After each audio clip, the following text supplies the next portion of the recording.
Alright, our main grammar point in Chapter 5 is about reflexive verbs. So knowing how to identify when a verb should be reflexive, what that actually means, how to figure out which reflexive pronoun to use in a sentence, how to conjugate reflexive verbs in the present tense, and also how to conjugate them in the passé composé. So a verb is reflexive if the subject and the object are the same person. So this is easier thought of as things that you do to yourself.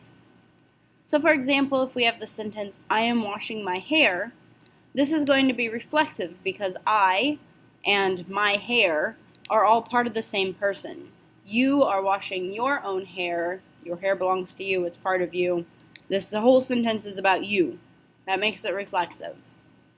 However, if you say, I am washing the car, this is not reflexive because now our subject, I, and the object, the car, are two different things. You are not part of the car is not part of you. These are now separate, and therefore it's not reflexive. Remember that the infinitive for all of our reflexive verbs will begin with a se. However, the se conjugates just like the rest of the verb.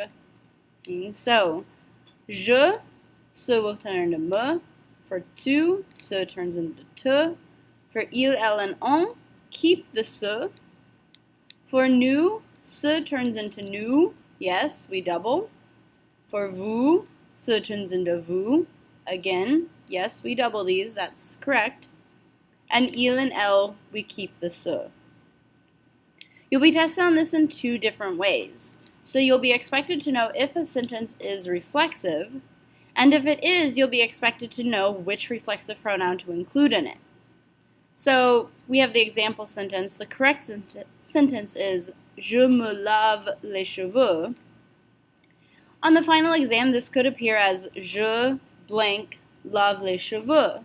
And you'll have to tell us that yes, this is a reflexive sentence.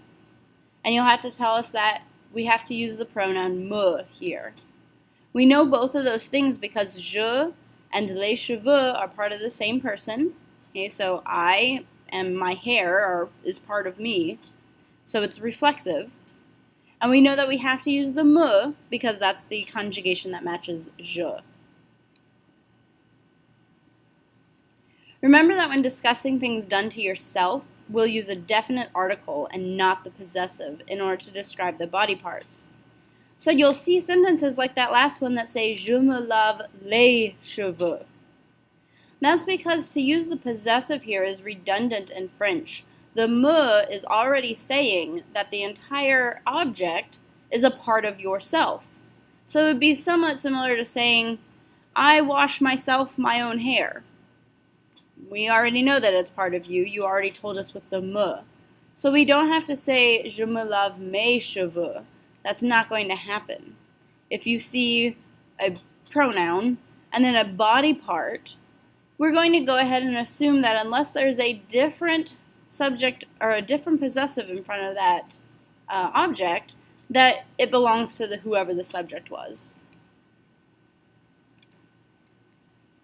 The rest of the verb conjugates normally in the present tense. The only difference between reflexive present tense and non-reflexive present tense is the se.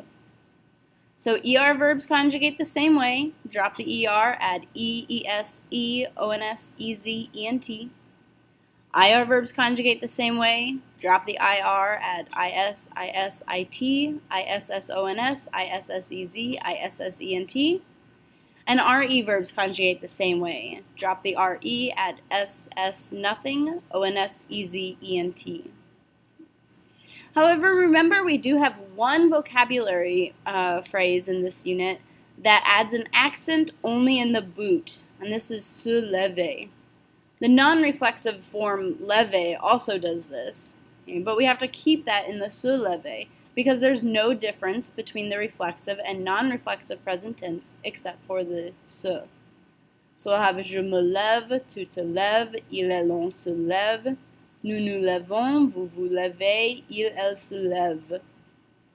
You'll notice that you don't actually hear the accent. However, there is an accent grave on 4 out of those 6 forms. The passé composé gets a little bit more complicated. Remember that all reflexive verbs take être as their auxiliary, even if the non-reflexive version takes avoir.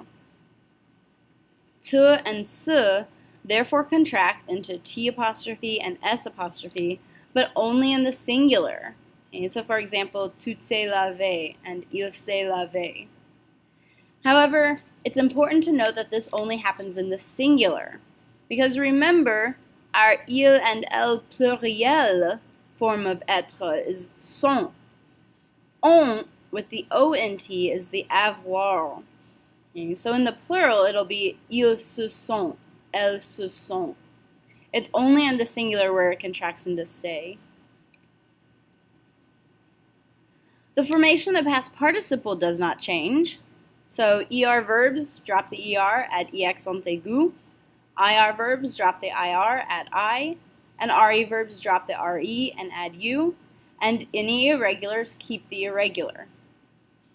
However, because we're using être, now our past participle has to agree with the subject in both gender and number. This is true for any être verb, not just necessarily the reflexives. So remember, if we have a feminine subject, we have to put an extra E on the end of the past participle. And if we have a plural subject, we're going to put an extra S on that past participle. So if we look at the example of se laver, our normal past participle is an ER verb, so we drop the ER and add an EX ont aigu. This is what we'll use for something like il s'est lavé, he washed himself. However, if we have an elle s'est lavé, we don't hear a difference, but because elle is automatically a female, we have to include the E. Same thing in the pluriel. We have ils se sont lavés, where we have no extra E because we have a group of guys, but we have an S because it's a group, and elles se sont lavées, where we have both the E and the S because it's both a group and it's a group of all girls. We don't hear the difference. Se laver, se sont lavés, se sont lavées. This is primarily a spelling difference. Remember that this happens in other subject pronouns as well, to match whatever the reality of that person is. So for example, je, you could have je me suis lavé, with that's the end if you're a guy, or you could have je me suis lavée with another E if you're a girl. The je doesn't necessarily tell you, but the reality of whatever gender you are is what does it.